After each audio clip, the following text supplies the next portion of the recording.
Vous écoutez le quiz, issu de l'épisode S705 du podcast Faut pas pousser les ISO, diffusé le jeudi 19 octobre 2023.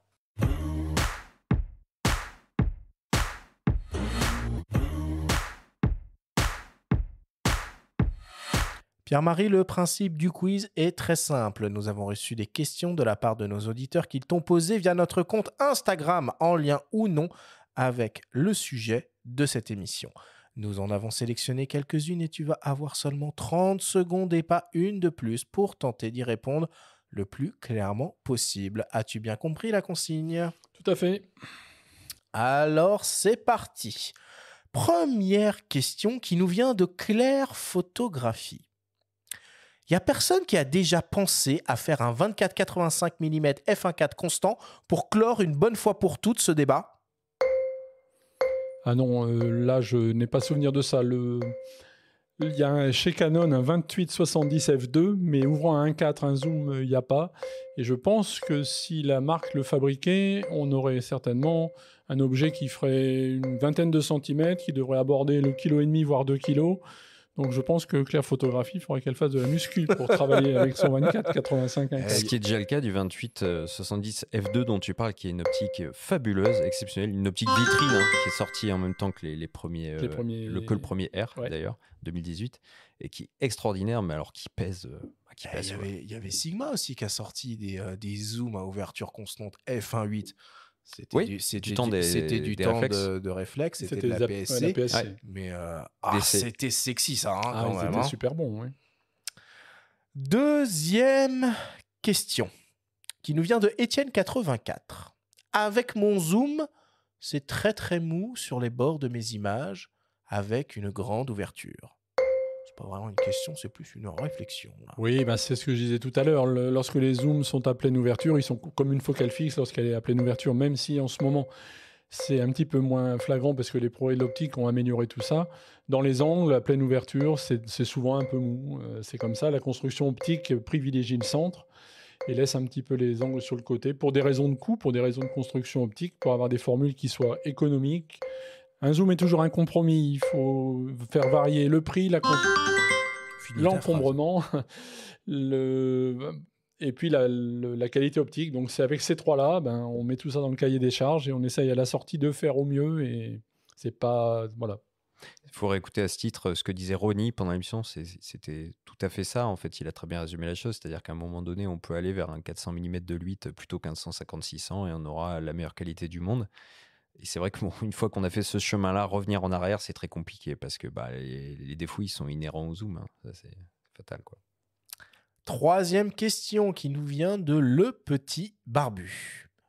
Utiliser une focale fixe et se déplacer versus zoom, qu'est-ce qui est le mieux ?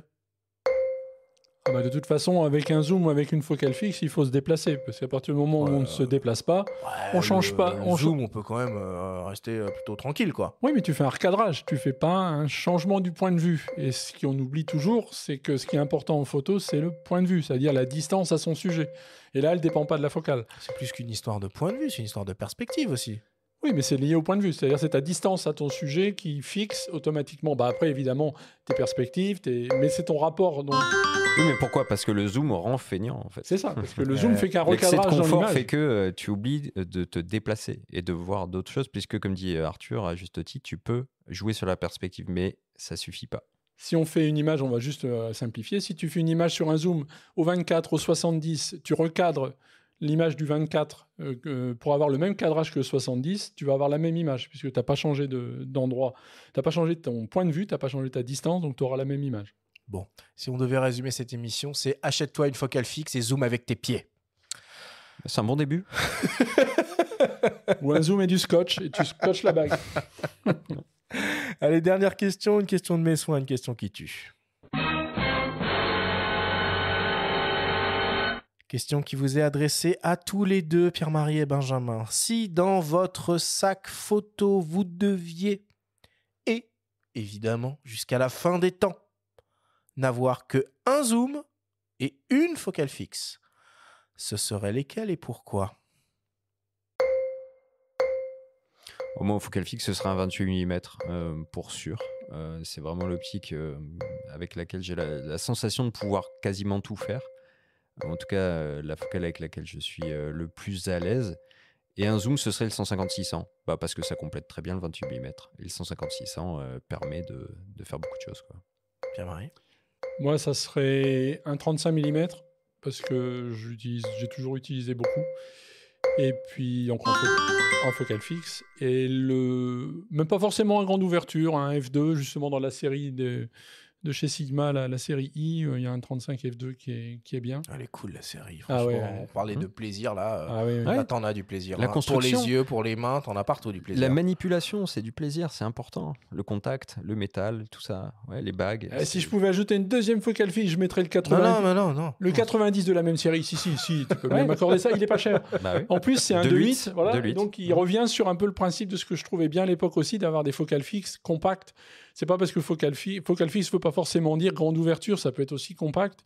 Et partir avec le 35, le 90, un boîtier, franchement, là, on est le roi du pétrole. Mais Fuji a vraiment le même esprit. Mais il faut qu'on insiste là-dessus parce que c'est important. On a beaucoup parlé de plaisir pendant l'émission.